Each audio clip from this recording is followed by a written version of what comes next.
Agora a gente vai falar sobre dois materiais que subiram para a plataforma. Um é a criação do mundo e o outro material é a criação da primeira civilização aqui na Terra. Esse material, ele trata ali o Itan Yorubá, que retrata a criação do mundo e a criação dos seres humanos. O que é o Itan? Itan é uma lenda que é contada pelo povo Yorubá. Essa lenda é uma tradição, que ela é contada de forma oral, que passa ali dos avós para os netos, para os filhos, e os pais contam para as crianças, e assim vai acontecendo esse desenvolvimento dessa história sendo contado ao longo das eras. Para a gente ter uma ideia, essa tradição desses contos, desses itãs, eles têm cerca de 10 mil anos antes de Cristo. Então, assim, a cultura de Ifá ela é muito antiga. Tá? É interessante que, em relação a outras culturas que existem, essa é uma das mais antigas. Por isso ela é tombada até pela Unesco como um patrimônio cultural da humanidade. Então a tradição de Ifá é um patrimônio cultural da humanidade pela Unesco, reconhecido, certo? Então vamos lá. Como os Yorubás contam a história da criação do planeta? Certo momento, Deus chega e observa que existe ali um espaço escuro. E ele manda o quê? Obê. Obê é a luz. Então Deus manda a luz ao espaço. E ali naquele momento se separa o que era a escuridão e o que era a luz. Então Obê, que significa a luz, ela tem essa função de separar aquilo que é escuro daquilo que é claro. Então nós observamos agora que existe ali uma área que é sem forma, vazia, sem utilidade. Então Deus ele fala, ali eu vou passar a criar algo, né? E o Itan ele passa a contar que Deus ele chama assim um de seus filhos, Obatalá, e ele dá uma sacola. E nessa sacola ele fala, aqui dentro está o pó da criação. Aqui está essa galinha de 5 dedos. Aqui está esse camaleão. E está aqui essa corrente. Com essa corrente você vai até o limite ali do céu e você vai descer até o Aie, que céu é o Orum e o Aie é a terra. Então eles estão lá no Orum e aí ele vai esticar essa corrente até a terra, o Aie, e lá, ao descer essa corrente, ele tinha lá uma determinada função. E o Batalá, então, recebe todos aqueles itens de Olodumare e ele passa a caminhar até o limite do céu para poder descer com aquela corrente. Ocorre que no meio do caminho o Batalá ele sente sede. E aí ele encontra ali uma palmeira. E ele bate com o cajado dele na palmeira e ele passa ali agora a beber vinho de palma. E com isso ele fica embriagado, fica com sono e deita por ali mesmo. Só que ele está com esses itens. A sacola da criação, os animais e a corrente que Olodumare confiou a ele. Vendo isso, Oduduá, o irmão de Obatalá, ele fala, puxa, mas ele está com esses itens tão importantes que foi confiado a ele e ele está aí dormindo, bêbado. Então, Oduduá pega esses itens e vai dar continuidade à tarefa que originalmente era de Obatalá. Então, Oduduá desce a corrente até aquela forma lá de planeta e quando chega ali embaixo ele observa que só tem água. Então ele pega essa sacola com a terra e ele joga. Logo depois ele pega a galinha e bota sobre esse monte de terra. A galinha faz o quê? Ela começa a ciscar. No que ela vai ciscando, ela vai espalhando terra para todos os lados. Interessante que, conforme a galinha cisca a terra para os lados, vão se formando os continentes, com todas essas imperfeições que nós observamos. Todos os países não tem assim a parte geográfica deles é toda resenhada, é porque a galinha, conforme ela foi ciscando, ela foi deixando um pouquinho mais de terra para lá, um pouquinho mais de terra para cá. Alguns lugares ficaram com montes, outros lugares ficaram mais fundos, formando vales. Essa é a forma que o Yorubá explica a existência de toda a geografia do planeta. A galinha que foi ciscando essa terra da criação.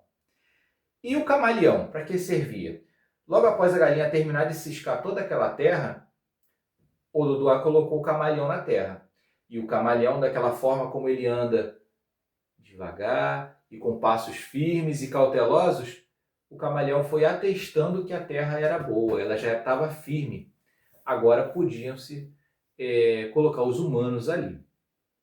Pois bem, Ododuá retorna ao céu com a sua missão concluída e fica no aguardo de novas instruções do grande Deus, Olorum. Obatalá, agora redimido, ele retorna até Olorum e recebe uma nova missão. Que missão é essa? De modelar os primeiros corpos de humanos. Então, Obatalá ele passa a modelar com o barro da própria terra e ele passa a modelar bonequinhos. E ele fica ali muito concentrado naquela tarefa que ele tem a fazer, porque ele já falhou na primeira tarefa dele, então ele agora passa a ser muito concentrado, muito perfeccionista naquilo que ele está fazendo. Porque essa é uma das características de Obatalá, ser perfeccionista naquilo que faz. E ele ainda está com aquilo na consciência de que falhou na primeira missão, então ele não quer que nada aconteça de errado ali.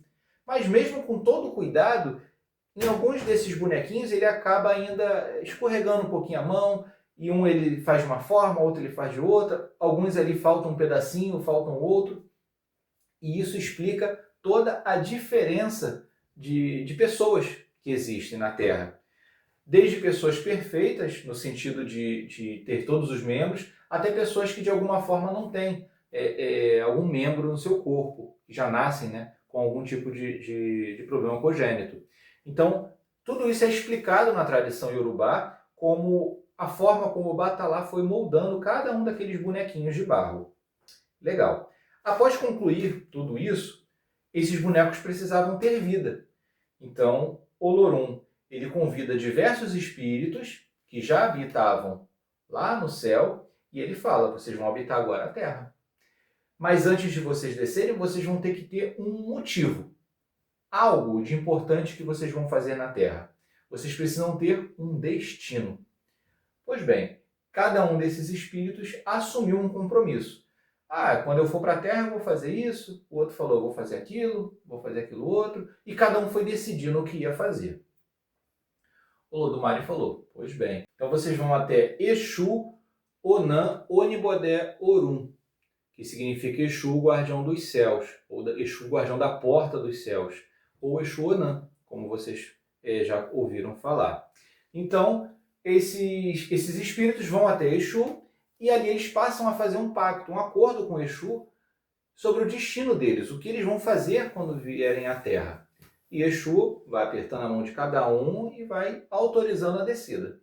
E com isso eles vão como que entrando nesses corpos de barro que foram feitos, e Olorum assopra ali o Emi, o fôlego de vida em cada um destes. E eles passam a ter vida e passam a viver na Terra. Então, esse é o conto, esse é o Itam do povo Iorubá, que retrata a criação do mundo e a criação ali dos primeiros seres humanos. Só que esses seres humanos, eles passam a habitar a Terra e eles precisam de orientação, eles precisam de um sentido para a vida deles. Por quê? Quando eles passam a nascer aqui na Terra, eles esqueceram o pacto, eles esqueceram o acordo do destino, eles esqueceram o que eles iriam fazer aqui na Terra. E o homem, quando ele esquece o seu destino, ele passa a ficar perdido, sem saber o que ele vai fazer. Então, eles precisavam dessa orientação. Então, Olorum, Olodumare, vendo aquilo que estava acontecendo, os humanos sem destino, sem caminho, sem entender o que tinham que fazer aqui na Terra, ele chama os orixás e fala, vocês vão ter que descer a Terra para organizar, para explicar aos seres humanos o seu destino. E com isso, cada um dos orixás vai descendo a Terra para assim passar a orientar ali os seres humanos. Mas essa chegada dos orixás na Terra foi pacífica? Foi legal? Não. Ao chegar na Terra, os orixás passaram então ali a tentar controlar aquele povo. E isso não foi pacífico. Houve ali muita disputa. E essa disputa foi até mesmo entre os próprios orixás para saber quem ia ser o líder da humanidade, quem ia ser o mais importante, quem ia ser o mais forte. Até mesmo o Oxum, por exemplo, como por ser a mulher, estava sendo ali colocada de lado, mas ela era importante por ser dona das águas, então ela lhe mostrou que sem água não haveria fertilidade. Então, dessa forma, houve ali um conflito. Mas esse conflito ele é relatado nos Itãs não como algo prejudicial, mas como um equilíbrio, porque cada um deles é importante em uma determinada área. Então, não existe o orixá que seja mais ou menos importante. O que existe é um equilíbrio, é a necessidade em um determinado aspecto da vida.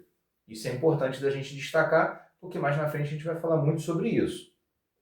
Pois bem, então ali os seres humanos passaram a entender que cada um tinha que seguir um caminho. Então, os orixás eles foram se agrupando em algumas determinadas regiões.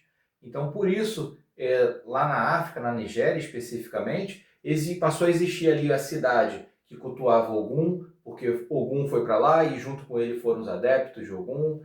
Lá para outra cidade ficou Obatalá, e aí os adeptos de Obatalá foram para lá. Na outra cidade foi Oxum, na outra cidade foi Xangô, e assim sucessivamente. E com isso houve uma expansão, e assim houve a população foi crescendo no planeta. Só que os seres humanos continuavam sendo numerosos e numerosos, e novamente eles passaram a desobedecer o seu destino, passaram a esquecer todo o pacto que haviam feito, inclusive o pacto com os orixás, e passaram a desrespeitar o pacto com os orixás, passaram a desrespeitar a própria natureza, e com isso os orixás se viram obrigados a novamente partir para o Orum, e deixaram os humanos à sua própria sorte. Uma vez os humanos à própria sorte, eles observaram que eles tinham que novamente recorrer às grandes divindades para obterem novamente prosperidade, para obterem novamente favor. E isso acontece até os dias de hoje. Até os dias de hoje nós continuamos procurando as nossas divindades, os nossos orixás, para que eles olhem para nós como um favor. Para que eles olhem para nós e nos dê um pouco do seu axé, nos dê orientação, nos ajude a encontrar o nosso destino, para que a gente possa ter pleno êxito na nossa passagem aqui na Terra.